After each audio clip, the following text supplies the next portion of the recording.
വിയുടെ എല്ലാ പ്രേക്ഷകരെയും പുറപ്പാടിൻ്റെ പുതിയൊരു എപ്പിസോഡിലേക്ക് സ്വാഗതം ചെയ്യുകയാണ്. ഇന്ന് നമ്മോടൊപ്പം ആയിരിക്കുന്നത് റാസൽ കൈമ സെയിൻറ്റ് ആൻ്റണീസ് ചർച്ചിലെ പാരിഷ് പ്രീസ്റ്റായ റവറൻ ഡോക്ടർ തോമസ് സെബാസ്റ്റ്യൻ അച്ഛനാണ്. സാധാരണക്കാരായ മനുഷ്യർക്ക്, വിശ്വാസികൾക്ക് പലപ്പോഴും തോന്നുന്ന ചില ചെറിയ ചെറിയ സംശയങ്ങൾ, എന്താണ് സിനഡ്, എന്താണ് നൂൻഷ്യോ, എന്താണ് വത്തിക്കാൻ കൗൺസിൽ, ചെറിയ മനസ്സിൽ തോന്നുന്ന സംശയങ്ങൾക്ക് നമുക്ക് മനസ്സിലാകുന്ന രീതിയിൽ ഉത്തരം നൽകാൻ വേണ്ടിയാണ് അച്ഛൻ ഇപ്പോൾ നമ്മളോടുകൂടി ആയിരിക്കുന്നത്. ഏറ്റവും സ്നേഹത്തോടെ അച്ഛനെ സ്വാഗതം ചെയ്തുകൊണ്ട് നമുക്ക് ഇന്നത്തെ പ്രോഗ്രാം ആരംഭിക്കാം. അച്ഛ, സ്വാഗതം. Thank you Lissy. അച്ഛനെ ശാലോം പ്രേക്ഷകർക്ക് പരിചിതമാണ്, എങ്കിലും പുതിയ പ്രേക്ഷകർ തീർച്ചയായിട്ടും ഉണ്ടാകും ഈ എപ്പിസോഡിൽ. അവർക്ക് വേണ്ടി അച്ഛനെ ഒന്ന് പരിചയപ്പെടുത്താമോ? നാട്, അച്ഛൻ്റെ ശുശ്രൂഷ മേഖലകൾ, അതോടൊപ്പം തന്നെ അച്ഛൻ പോയ വഴികൾ ഒരു ചെറിയ രീതിയിലൊന്ന് പരിചയപ്പെടുത്താമോ?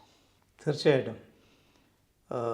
ഞാനിപ്പോൾ 3 വർഷമായിട്ട് റാസൽ കൈമയിൽ ജോലി ചെയ്യുന്നു. എൻ്റെ നാട് പാലാ രൂപതയിൽ തീക്കോയ് ഇടവകയിൽ നിന്ന്. കപ്പുച്ചൻ സഭയിലെ അംഗമാണ്. Saint Joseph Capuchin provincialate Kottayam. ഞാൻ കപ്പുച്ചൻ സഭയിൽ ചേരാൻ വന്നപ്പോൾ പഠനം ആരംഭിച്ചത് അസീസി ആശ്രമത്തിലാണ്, ഭരണങ്ങാനത്ത്.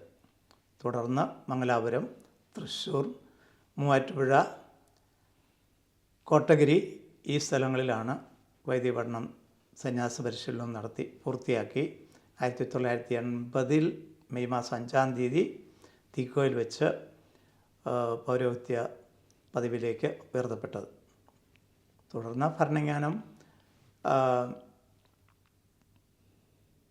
ഇരിങ്ങാലക്കുട രൂപതയിലെ എലഞ്ഞിപ്പുറ, മൂവാറ്റുപുഴ തുടങ്ങിയ സ്ഥലങ്ങളിൽ ജോലി ചെയ്തു.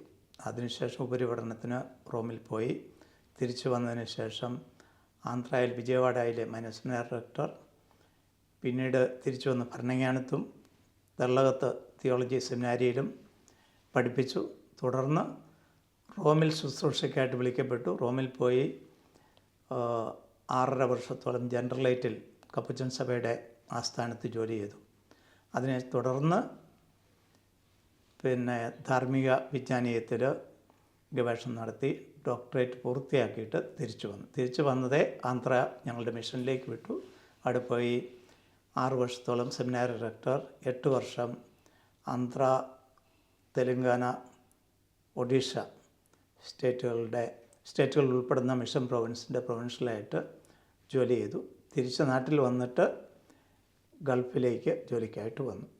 ഇപ്പോൾ ഇവിടെ വന്നിട്ട് 7 വർഷമായി. 4 വർഷം അബുദാബിയിൽ ബിഷപ്പ് പോൾ ഹെൻറി പിതാവിൻ്റെ സെക്രട്ടറി ആയിട്ട് ജോലി ചെയ്തു. 3 വർഷമായിട്ട് റാസൽ കൈമയിൽ ജോലി ചെയ്യുന്നു. വളരെ ദീർഘമായ ഒരു സംഭവത്തെ അച്ഛൻ ചെറുതാക്കി പറഞ്ഞത്. കാരണം ശുശ്രൂഷയുടെ ഓരോ ഘട്ടങ്ങളായിരുന്നു അച്ഛൻ പറഞ്ഞത്. ഓരോ സമയത്ത് അഭിഷേകം കിട്ടി പൗരോഹിത്യത്തിലേക്ക് കടന്നു വന്നു കഴിഞ്ഞ് പോയ യാത്രകൾ വലുത് തന്നെയാണ്. ഞങ്ങൾ കേൾക്കുമ്പോൾ തീർച്ചയായിട്ടും വളരെ സന്തോഷം വെച്ച ആ ജീവിതയാത്രയിൽ മനോഹരമായി സെമിനാരിയിൽ പഠിപ്പിക്കുകയും ദേവാലയ ശുശ്രൂഷ ചെയ്യാൻ ഉള്ള അവസരം കിട്ടുന്നിടത്തെല്ലാം ചെയ്യുകയും, ഇപ്പോൾ ഈ മിഡിൽ ഈസ്റ്റിൽ ശുശ്രൂഷ ചെയ്യുകയും, അതോടൊപ്പം തന്നെ റോമിൽ കൂടുതൽ പഠിക്കുകയും, അതോടൊപ്പം ധാർമ്മിക, അതായത് മോറൽ തിയോളജിയിൽ ഡോക്ടറേറ്റ് എടുക്കാൻ പറ്റുകയൊക്കെ ചെയ്ത അച്ഛൻ്റെ ജീവിതയാത്രയെ ദൈവം നടത്തിയതിനെ ഓർത്ത് അങ്ങേയറ്റം ദൈവത്തോട് നന്ദി പറയുന്നു. അച്ഛനെ ഇന്ന് വരെയും അച്ഛൻ്റെ ശുശ്രൂഷകൾ ലഭിച്ച എല്ലാവരും ഓർത്ത് ഞങ്ങൾ പ്രാർത്ഥിക്കുകയും ചെയ്യുന്നു. ഇനി എൻ്റെ ചോദ്യം, ഇന്ന് നമ്മൾ ചോദിക്കാൻ അച്ഛനോട് ഉദ്ദേശിക്കുന്നത്, സാധാരണക്കാരായ മനുഷ്യർക്ക് പലപ്പോഴും സംശയങ്ങളുള്ള ചെറിയ ചെറിയ ചോദ്യങ്ങളാണ്. എന്നാൽ തിയോളജി പഠിച്ചവർക്കോ അല്ലെങ്കിൽ പൗരോഹിത്യത്തിനോ അല്ലെങ്കിൽ സന്യസ്തത്തിനോ ഒക്കെ ഇതറിയാം. എന്നാൽ സാധാരണക്കാർക്ക് വേണ്ടി ഞാൻ ചോദിക്കുകയാണ്, എന്താണ് അച്ഛാ സിനഡ് എന്ന് പറയുന്ന വാക്ക്, അല്ല അതിൻ്റെ അർത്ഥം എന്താണ്? അല്ലെങ്കിൽ സിനഡ് എങ്ങനെയൊക്കെയുണ്ട്, ഈ സിനഡുകളുടെ പ്രത്യേകതകൾ എന്തൊക്കെയാണ്? സാധാരണ മനുഷ്യരുടെ ഒരു ചോദ്യമാണിത്. ഇതിനെപ്പറ്റി ഒന്ന് പറയാമോ? സിനഡ് എന്ന പദം എല്ലാവർക്കും പരിചിതമല്ലായിരിക്കും. എങ്കിലും പുതിയ നിയമത്തിൽ അപ്പോസ്തലന്മാരുടെ നടപടി പുസ്തകത്തിൽ തന്നെ ഇതിനെപ്പറ്റിയുള്ള പരാമർശനമുണ്ട്. സിനഡ് എന്ന പദം ഗ്രീക്ക് ഭാഷയിൽ സിനോദോസ് എന്ന പദത്തിൽ നിന്നും വന്നിട്ടുള്ളതാണ്. അതിനർത്ഥം സമ്മേളനം, ഒരുമിച്ച് ചേരൽ, ഒരുമിച്ച് കൂടൽ, ഇങ്ങനെയൊക്കെയാണ്. ഇനി സഭാതലത്തിലേക്ക് നോക്കിയാൽ ഇടവക തലത്തിൽ സിനഡ് നടത്താം, രൂപതാതലത്തിലുള്ള സിനഡുകളുണ്ട്, പിന്നെ ആഗോള സിനഡുണ്ട്, ഓരോ ഭൂഖണ്ഡങ്ങൾക്കും ഉണ്ട്. ഭൂഖണ്ഡങ്ങളിലും ഉണ്ട്. ഇപ്പോൾ നമ്മളെല്ലാവരും ഒരു സിനഡൽ പ്രക്രിയയിൽ ഏർപ്പെട്ടിരിക്കുകയാണ്. കത്തോലിക്കരായ എല്ലാവരും മാർപ്പാപ്പയുടെ ആഹ്വാനം അനുസരിച്ച്. അതെന്താണെന്ന് ഒന്നുകൂടെ വിശദീകരിക്കാമോ അച്ഛൻ? അത് മാർപ്പാപ്പയുടെ ആഗ്രഹമായിരുന്നു. ഒരു സിനഡ് ഓൺ സിനഡാലിറ്റി, ഈ സിനഡിനെ പറ്റി തന്നെ മനുഷ്യരെ എല്ലാവരെയും ബോധ്യപ്പെടുത്താൻ വേണ്ടി ഒരു സിനഡ് നടത്തുക. സാധാരണ സിനഡിലൊക്കെ പ്രാദേശിക തലത്തിലുള്ളതല്ല, ആഗോളതലത്തിലുള്ള സിനഡിൽ മാർപ്പാപ്പായും കുറേ കർദിനാളന്മാരും ബിഷപ്പുമാരും ചില സന്യാസഭകളുടെ പ്രതിനിധികളൊക്കെയാണ് പങ്കെടുത്തിരുന്നത്. പക്ഷേ ഈ മാർപ്പാപ്പ പ്രഖ്യാപിച്ച പുതിയ സിനഡിന് ഒരു പ്രത്യേകതയുണ്ട്. അതിൽ എല്ലാവരെയും ഉൾപ്പെടുത്തുന്നു. അപ്പോൾ അതുകൊണ്ടത് രൂപതാതലത്തിലുള്ള സിനഡുണ്ട്, ഭൂഖണ്ഡങ്ങളുടെ ലെവലിലുള്ള സിനഡുണ്ട്, തുടർന്ന് ആഗോളതലത്തിലുള്ളത്. അത് 2 വർഷം ദീർഘിക്കുന്ന സിനഡ്. ഈ രൂപതാതലത്തിലുള്ള സിനഡിന് മുമ്പായിട്ട് മാർപ്പാപ്പ തന്നെ ഈ സിനഡൽ പ്രോസസ്സ് അഥവാ പ്രക്രിയയെ ഉദ്ഘാടനം ചെയ്തു. ഒക്ടോബർ മാസം 10 സെൻറ്റ് പീറ്റേഴ്സ് ബസിലിക്ക വത്തിക്കാനിൽ ബലി അർപ്പിച്ചുകൊണ്ട്. അതിൻ്റെ തലേദിവസവും ഉണ്ടായിരുന്നു മീറ്റിംഗ്. 10 ഔദ്യോഗികമായിട്ട് ഉദ്ഘാടനം നടന്നു. അപ്പം മാർപ്പാപ്പയുടെ ആവശ്യപ്രകാരം അതിനുശേഷം വരുന്ന ഞായറാഴ്ച 17 ലോകമെമ്പാടുമുള്ള രൂപതകളിലും ഇത് ഉദ്ഘാടനം ചെയ്യണമെന്നായിരുന്നു. ഈ വികാരിയേറ്റിൽ സൗകര്യത്തെ പ്രതി ഒക്ടോബർ മാസം 15 വെള്ളിയാഴ്ചയാണ് പോൾ ഹെൻറി പിതാവ് സിനഡ് ഉദ്ഘാടനം ചെയ്തത്.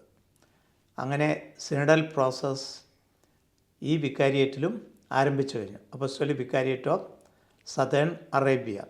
ഇപ്പോൾ പോൾ ഹെൻറി പിതാവിന് നോർത്തേൺ വികാരിയേറ്റിൻ്റെ ചാർജും കൂടി ഉള്ളതുകൊണ്ട് അപ്പോസ്തോലിക് അഡ്മിനിസ്ട്രേറ്റർ എന്ന നിലയിൽ 2 വികാരിയേറ്റിനും കൂടി വേണ്ടിയാണ് അത് ഇനോഗ്രേറ്റ് ചെയ്തത്. അടുത്ത ഈ രൂപതാതലത്തിലുള്ള സിനഡ് ഒക്ടോബർ മാസം മുതൽ അടുത്ത വർഷം 2022 മാർച്ച് മാസം വരെ ദീർഘിക്കുന്നതാണ്.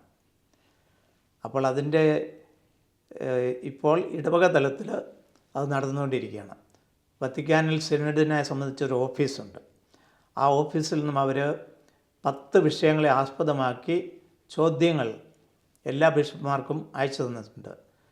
നമ്മുടെ വികാരിയറ്റിന് അനുയോജ്യമായ രീതിയിൽ ഒന്നുകൂടെ അതിനെ ലളിതമാക്കി 10 വിഷയങ്ങളും നിലനിർത്തിക്കൊണ്ട് 10 ചോദ്യങ്ങളും അതിന് ചില ഉപചോദ്യങ്ങളുമൊക്കെ ആയിട്ട് ബിഷപ്സ് ഹൗസിൽ നിന്നും എല്ലാ ഇടവകളിലേക്കും ചോദ്യാവലി നൽകിയിട്ടുണ്ട്. തുടർന്ന് ആവശ്യപ്പെട്ടിരിക്കുന്നത് ഇത് ഇടവകയിലുള്ള വിവിധ ഭാഷാ ഗ്രൂപ്പുകൾ, വിവിധ ഭക്ത സംഘടനകൾ, ഏതെങ്കിലുമൊക്കെ പ്രാർത്ഥനാ ഗ്രൂപ്പുകളുണ്ടെങ്കിൽ ഇതിൻ്റെയൊക്കെ ലീഡേഴ്സിനെ വിളിച്ച് ഇതിനെപ്പറ്റി വിശദീകരിച്ച് അവരെ ചോദ്യാവലി ഏൽപ്പിക്കുക. അവരവരുടെ ഗ്രൂപ്പുകളിൽ ചർച്ച ചെയ്ത് ഇതിൻ്റെ ഉത്തരങ്ങളെല്ലാം എഴുതി ഒരു റിപ്പോർട്ട് രൂപത്തിൽ നൽകുക. അതേസമയം എല്ലാ ഇടവകളിൽ നിന്നും സംഘാടക സമിതിയെ രൂപീകരിക്കാനും ആവശ്യപ്പെട്ടിരുന്നു. ഒരു കോർഡിനേറ്ററും ആ കോർഡിനേറ്ററിനെ സഹായിക്കാനായിട്ട് കോർഡിനേറ്റിംഗ് ടീമും. ഈ ഇടവകയിൽ നിന്നും 5 പേരുൾപ്പെടുന്ന ഒരു ടീമുണ്ട്. അവരാണ് എല്ലാ ഗ്രൂപ്പുകളിൽ നിന്ന് കിട്ടുന്ന ഉത്തരങ്ങൾ പരിശോധിച്ച് അവസാനം അത് എഡിറ്റ് ചെയ്ത് 10 പേജിൽ കവിയാത്ത ഒരു റിപ്പോർട്ടായിട്ട് ബിഷപ്സ് ഹൗസിലേക്ക് അയച്ചു കൊടുക്കുന്നത്. അത് ജനുവരി പകുതിക്ക് മുമ്പ് അവിടെ എത്തിക്കണം എന്നാണ് ആവശ്യപ്പെട്ടിരിക്കുന്നത്. ഓക്കെ, അപ്പോൾ അച്ഛൻ പറഞ്ഞതനുസരിച്ചാണെങ്കിൽ പ്രാദേശികമായ സിനഡുകളുണ്ട്, ഇടവകാതലത്തിലുണ്ട്, ആഭ്യന്തര തലത്തിൽ മീൻസ് ഒരു കോണ്ടിനെൻറ്റിൻ്റെ ബേസിലോ രാജ്യങ്ങളുടെ ബേസിലോ നടത്താം. അതോടൊപ്പം തന്നെ ആഗോള സഭ മുഴുവനും കൂടെയുള്ള സിനഡുകളുണ്ട്. ഇങ്ങനെ സിനഡുകൾ പലതാണ്. അതിൻ്റെ പ്രത്യേക ഘട്ടത്തിൽ ആവശ്യം വന്നാൽ സിനഡ് നടത്താൻ, അതായത് ആ സ്ഥലത്തെ മെത്രാൻ അധികാരം കാണും, അല്ലെങ്കിൽ മാർപ്പാപ്പ പറഞ്ഞു കഴിഞ്ഞാൽ ഈ ആഗോള സഭ മുഴുവനും അതിനെ ഇപ്പോൾ തന്ന ഓർഡർ അനുസരിച്ച് ബാക്കി കാര്യങ്ങൾ ചെയ്യാൻ ബാധ്യസ്ഥരാണ് എന്നാണ്. അപ്പോൾ ഈ 2023 ഒരു വലിയ സിനഡ് മാർപ്പാപ്പ വിളിച്ചു കൂട്ടാനിരിക്കുന്നത്. അതിനെപ്പറ്റിയുള്ള ഒരു ചെറിയൊരു സൂചനകളൊന്ന് തരാമോ? അതിനുള്ള തയ്യാറെടുപ്പും അതിൻ്റെ ഒരു ഭാഗവും കൂടിയാണ് ഇപ്പോൾ ആരംഭിച്ചിരിക്കുന്നത് ഈ സിനഡൽ പ്രക്രിയ. കാരണം സാധാരണ മാർപ്പാപ്പായും കർദിനാൾമാരും ബിഷപ്പുമാരും തിരഞ്ഞെടുക്കപ്പെടുന്ന ചില നിരീക്ഷകരും ഉൾപ്പെട്ടതായിരുന്നു സിനഡ്. പക്ഷേ ഇത്തവണ നമ്മുടെ ഫ്രാൻസിസ് മാർപ്പാപ്പായ്ക്ക് ഒരു പ്രത്യേക ആഗ്രഹമുണ്ട്. സഭയിലെ എല്ലാ അംഗങ്ങളെയും ഉൾപ്പെടുത്തി അവരുടെ സ്വരവും കേട്ടിട്ട് വേണം അവസാനം സിനഡ് തീരുമാനങ്ങളെടുക്കാനും അതിൻ്റെ സമാപനവും. അതുകൊണ്ടാണ് ഈ രൂപതാതലത്തിലുള്ള സിനഡിനുള്ള പ്രസക്തി. അതുകൊണ്ടാണ് എല്ലാ ജനങ്ങളെയും ഇതിൽ ഉൾപ്പെടുത്താനായിട്ടും മാർപ്പാപ്പ ആഗ്രഹം പ്രകടിപ്പിച്ചതും. അതിനാവശ്യത്തിന് സമയം കൊടുത്തിട്ടുണ്ട്. ഒക്ടോബർ മാസം പകുതി മുതൽ മാർച്ച് മാസം വരെയുണ്ട്. പക്ഷേ അത് ജനുവരി ആകുമ്പോഴേക്കും ഇവിടെ നിന്നുള്ള നമ്മുടെ പങ്കാളിത്തം, ഡയറക്റ്റായിട്ടുള്ള പങ്കാളിത്തം അവസാനിക്കും. അതിനുശേഷം ഭൂഖണ്ഡ തലത്തിൽ സിനഡുണ്ട്. അതിനുശേഷം ആഗോള സഭയിലെ സിനഡ് 2023 ഒക്ടോബർ മാസം വത്തിക്കാനിൽ വെച്ച് നടക്കും. അതിലാണ് തീരുമാനങ്ങൾ എടുക്കുന്നത്. ആ തീരുമാനത്തെ സ്വാധീനിക്കാനുള്ള വഴികളാണ് എല്ലാവരുടെയും പങ്കാളിത്തം. അതെല്ലാം ഉൾപ്പെടുത്തിക്കൊണ്ടാണ് അവരുടെ ചർച്ച ഇത് സ്വാധീനിക്കും. അതിനുശേഷം അവർ പരിശുദ്ധാത്മാവിയാൽ നയിക്കപ്പെടുന്ന സിനഡാണ് സഭയ്ക്കുള്ളത്. അപ്പോൾ അരൂപിയുടെ പ്രചോദനമനുസരിച്ച് സിനഡ് പിതാക്കന്മാർ ഒരുമിച്ചിരുന്ന് ചർച്ച ചെയ്ത് അവർ തീരുമാനങ്ങൾ എടുക്കുകയും അതെല്ലാം കൂടി വോട്ട് ചെയ്ത് പാസ്സാക്കിയിട്ട് മാർപ്പാപ്പയെ ഏൽപ്പിക്കുകയും ചെയ്യും. അവസാനം മാർപ്പാപ്പയാണ് തനിക്ക് ലഭിച്ചിട്ടുള്ള അധികാരം ഉപയോഗിച്ച്, പ്രബോധനാധികാരം ഉപയോഗിച്ച് ഒരു അപ്പസ്തോലിക പ്രബോധനം, സിനഡാനന്തര ഒരു ഡോക്യുമെൻ്റ് പുറത്തിറക്കുന്നത്. അത് സഭയ്ക്കെല്ലാവർക്കും സഭയ്ക്ക് മൊത്തം ഉപകാരമുള്ള ഒരു രേഖയായി മാറും. വളരെ സന്തോഷം വെച്ചാൽ ഇപ്പോൾ എനിക്ക് മനസ്സിലായത് ഇതിനു മുമ്പൊക്കെ നടന്നതിനേക്കാളും കൂടുതലായി അൽമായരുടെയും കൂടെ പങ്കാളിത്തം, അല്ലെ അവരുടെ ശബ്ദം കേൾക്കാൻ വേണ്ടി രൂപതാതലത്തിലേക്ക് മാർപ്പാപ്പ സിനഡിനെ ലളിതമാക്കി കൊടുക്കുന്നു. അവിടുന്നും കൂടെയുള്ള അഭിപ്രായങ്ങൾ കേൾക്കാൻ ആഗ്രഹിക്കുന്നു. അത് അവിടെ ശബ്ദമായി നിലനിൽക്കും. 2023 സിനഡിൽ മാർപ്പാപ്പ കേൾക്കുന്ന ശബ്ദം അൽമായരുടെയും കൂടെ ആഗ്രഹങ്ങളും സ്വപ്നങ്ങളും ആയിരിക്കാം എന്ന് പ്രതീക്ഷിക്കുകയാണ്. അതാണ് ഇതിൻ്റെ യാഥാർത്ഥ്യം. മാർപ്പാപ്പയ്ക്ക് പ്രത്യേകതയുണ്ട്.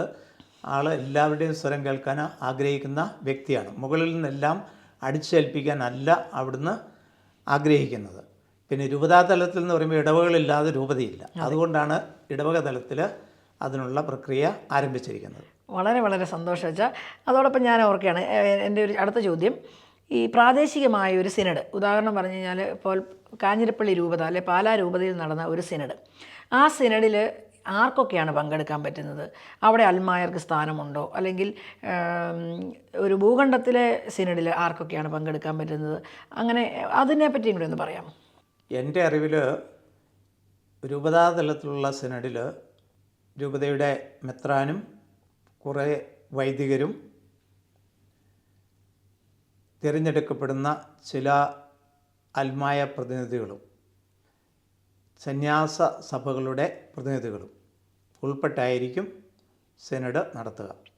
എന്തിനൊക്കെ വേണ്ടിയാകാം സിനഡ് നടക്കപ്പെടുന്നത്? സിനഡ് ചില പ്രത്യേക വിഷയങ്ങളെ കേന്ദ്രീകരിച്ചിട്ടുള്ളതാകാം.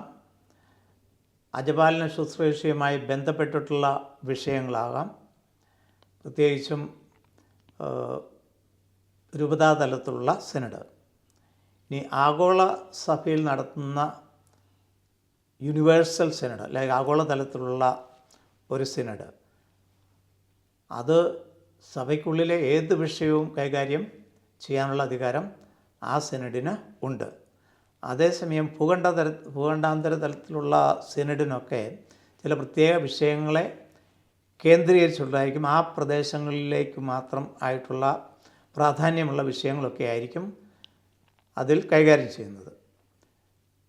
കുടുംബത്തെക്കുറിച്ചുള്ള സിനഡ് ഓൺ ഫാമിലി ലൈഫ്, പിന്നെ യുവജനങ്ങളെ സംബന്ധിച്ചിട്ടുള്ള സിനഡ്, ഇങ്ങനെ പലതരത്തിലുള്ള സിനഡുകൾ നടന്നിട്ടുണ്ടല്ലോ. അതേസമയം ആഗോള സഭയ്ക്ക് മൊത്തം ബാധകമാകുന്ന എക്യുമെനിക്കൽ സിനഡ് അതിലേറ്റവും പ്രധാനപ്പെട്ടതായിരുന്നു രണ്ടാം വത്തിക്കാൻ സുനോദോസ് 1962 തുടങ്ങി 1965 വരെ നടന്ന സിനഡ്. ഒരുപക്ഷെ സഭയുടെ ചരിത്രത്തിൽ ഏറ്റവും വലുത് അല്ലേ? യോഹന്നാൻ 23-ാം മാർപ്പാപ്പ ആണ് വിളിച്ചു കൂട്ടിയത്. പോൾ ആറാമൻ പിതാവിൻ്റെ കാലത്താണ് അത് സമാപിച്ചത്. സഭയുടെ പ്രമാണരേഖയ്ക്ക് ഇന്നും വളരെയധികം പ്രസക്തിയുണ്ട്. എല്ലാ വിഷയങ്ങളും തന്നെ ഉൾക്കൊള്ളിച്ചുകൊണ്ടിട്ടുള്ളതാണ് അതിൻ്റെ പ്രമാണ കൗൺസിൽ ഡോക്യുമെൻറ്റ്സ്.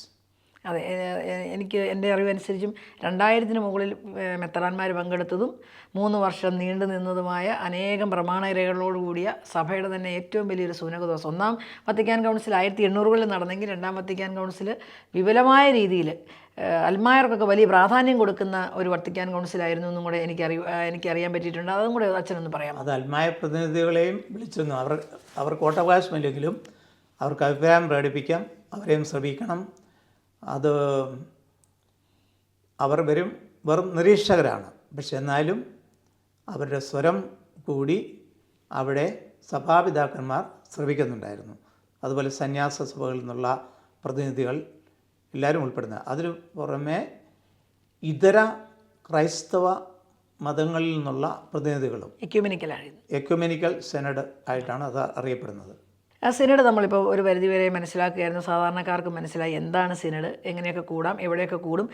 ഒരു ചോദ്യം കൂടെ ഉള്ളത്, ഇപ്പം നമ്മൾ ഒരു നാട്ടിലെ ഏതെങ്കിലും ഒരു രൂപതയിലെ സിനഡ് നടന്നു. ഉദാഹരണം പറഞ്ഞു കഴിഞ്ഞാൽ കോതമംഗലം രൂപതയിലെ ഒരു സിനഡ് നടന്നു.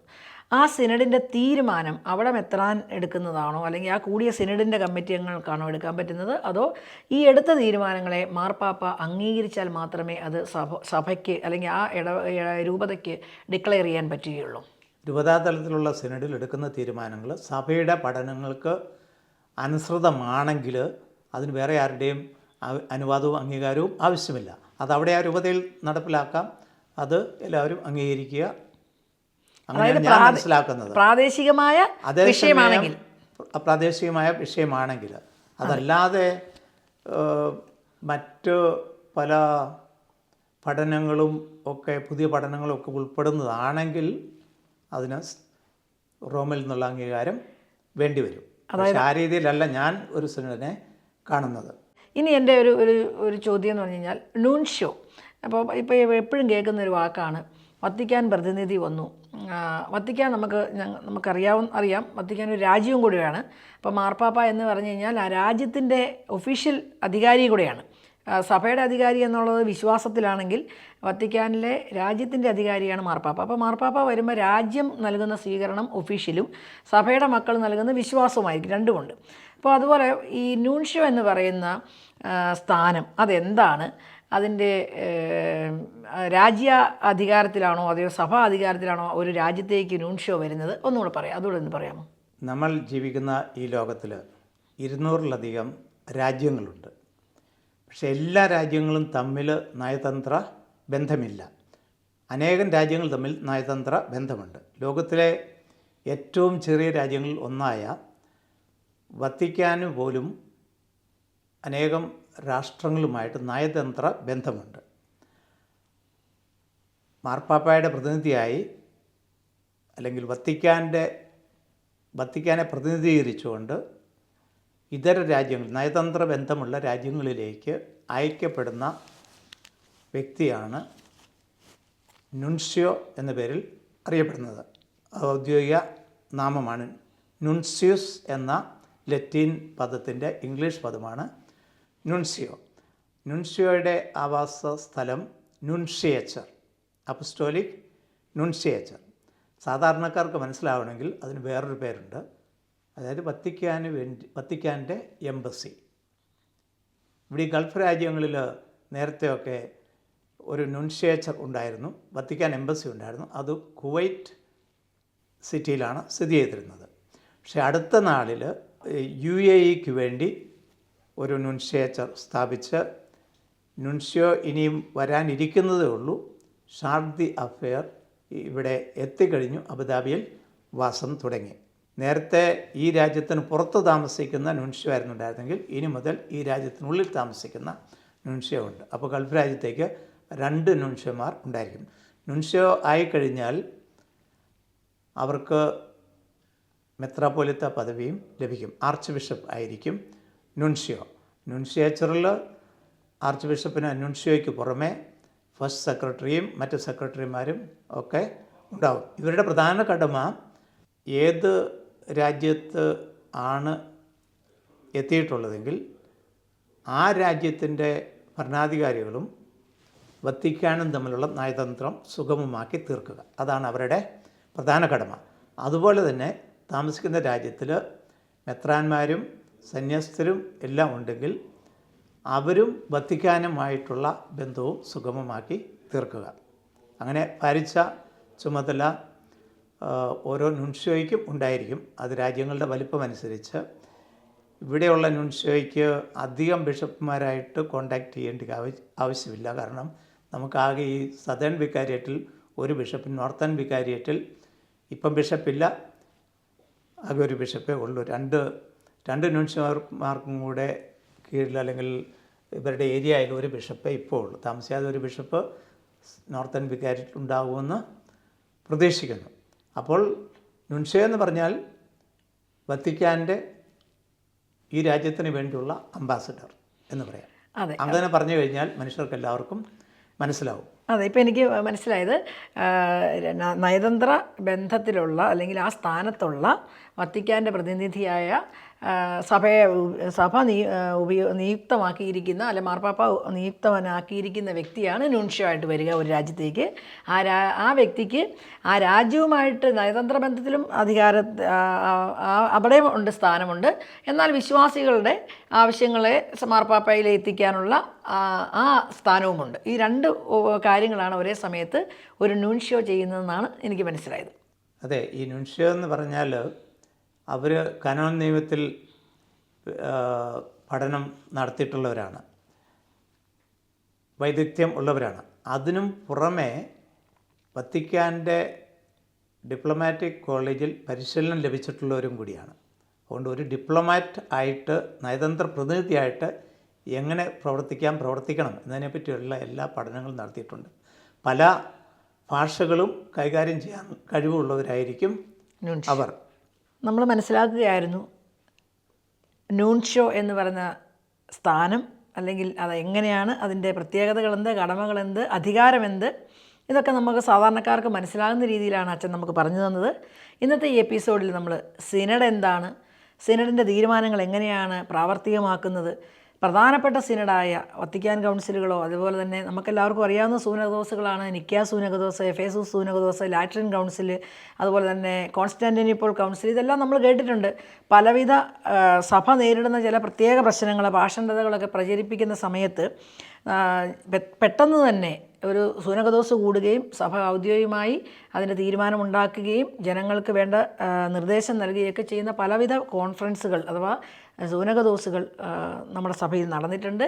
അതിൽ അച്ഛൻ നമുക്ക് പറഞ്ഞു തന്നു വത്തിക്കാൻ കൗൺസിലിൻ്റെ പ്രത്യേകത എന്തായിരുന്നു.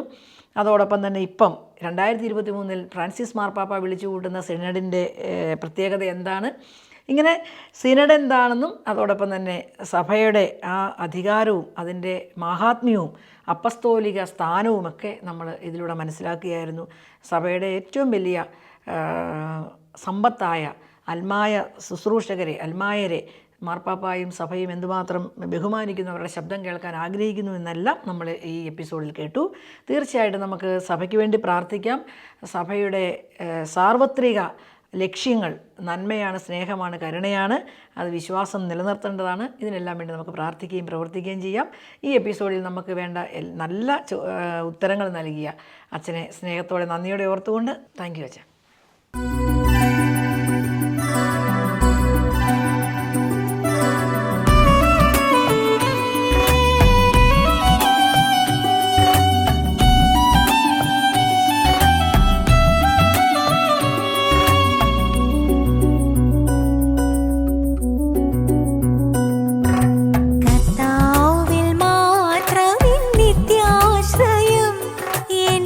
ഭയമാം ഗോപുരവും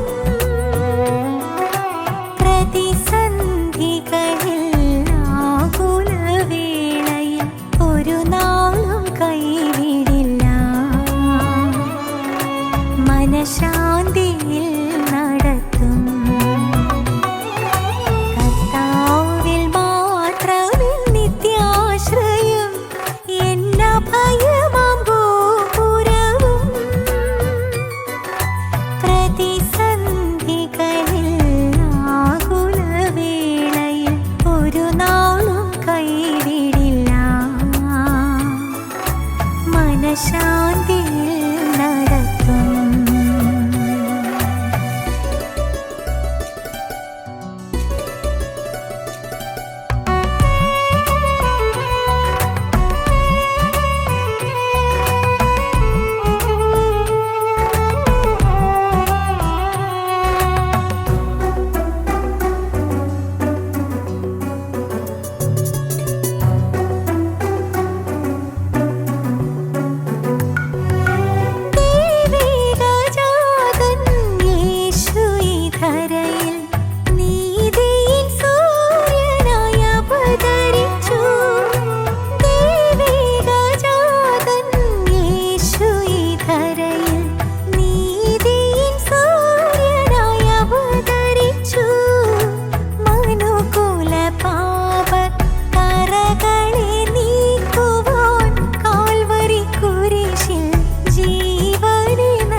ഭയമാ